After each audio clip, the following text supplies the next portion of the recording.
Now, as church musicians, we can go one of two ways on this, and mostly we go all ways. We can, for example, make sure that what our input into worship is appropriate to underlining this story, to drawing out the message, to drawing out the story, to highlighting the story, to put the story on a showcase, okay? And everything we do musically, whether it's the choice of a hymn, an organ voluntary, or singing, whatever, that means that the story is not clouded.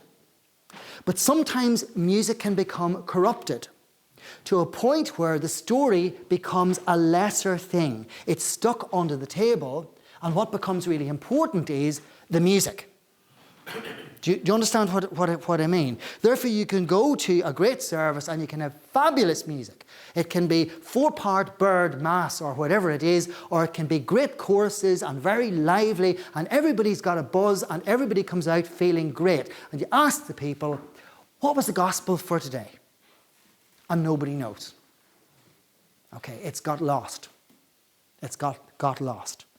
Now, this happens in all traditions, and that's, as it were, the knack. That's the kind of guiding knack of what our task is about. How do we underline, highlight, draw out the story so that the story is given breath in order to actually speak?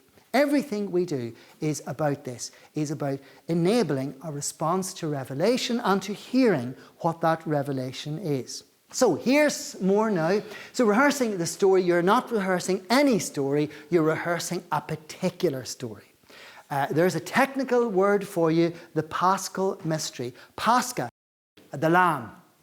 Okay, the sacrificial lamb. Okay, the Paschal mystery. So Easter is to do with the great events, this central event of the Christian year. So the whole liturgical year pins on this. It divides virtually in two halves. So what we're doing every Sunday in a different way, we're coming at it from different windows and different angles, but we are preparing, or we are moving in reference to the Paschal mystery, the saving death and resurrection and glorification of the Lord. And I'm going to introduce this word anamnesis. If I have amnesia, what do I have? I can't remember. Okay, so this is the Greek word anamnesis. It's really, really difficult to translate. It's a very rich word.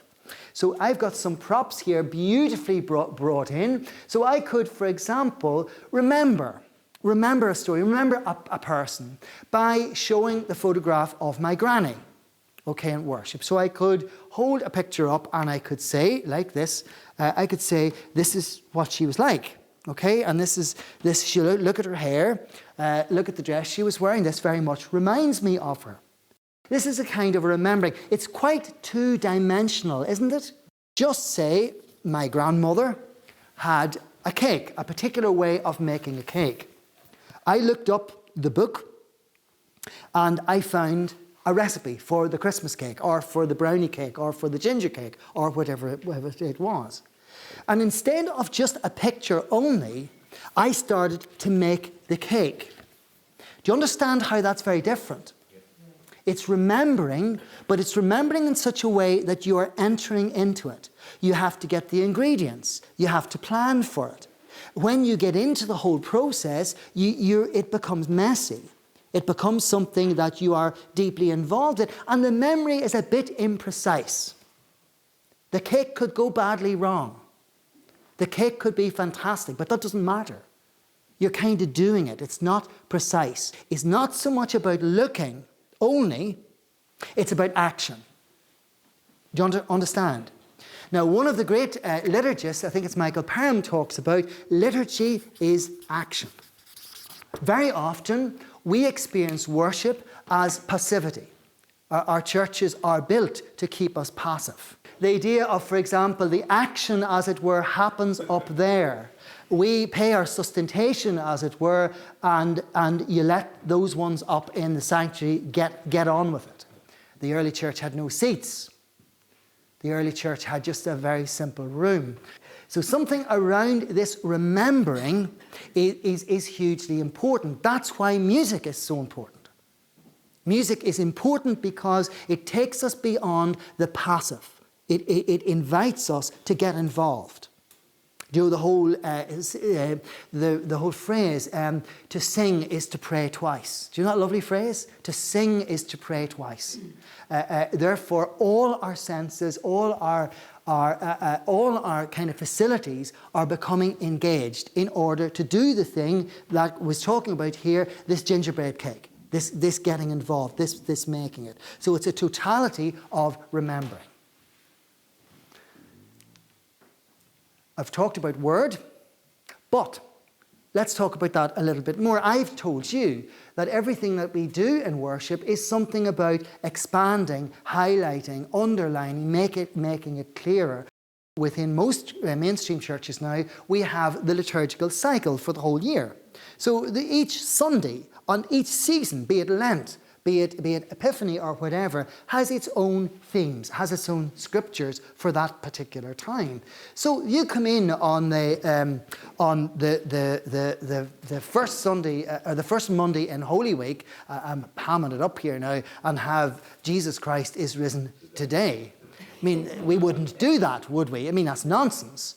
But there are other ways in which the more complex Sundays, do you know, where the themes are a little bit more nuanced, require a little bit more work as to how you really bring that out. The Judeo-Christian tradition is a deeply symbolic one, and sometimes we shy away from the use of symbols. Much of the Bible, the way the Gospels are written, is in symbolic picture language. We're to see beyond what the surface reading is. That sort of thing. Symbol is hugely important, very powerful. We know even in terms of education, though those who have trained as teachers, that the communication by word, the speaking and listening, is the least effective way of engaging. It's the least effective. The most effective is whenever people become visually and auditorially involved in the material. Yet often, particularly within Protestant worship, it's reduced down to the word only. The other thing is the sacrament of ourselves. There's fantastic kind of symbolism, isn't there? To see a gathered group of people. It is the fundamental of what the Church's proclamation is. You can have Bible, you can have symbol, you can have this, you can have that, you can have the other.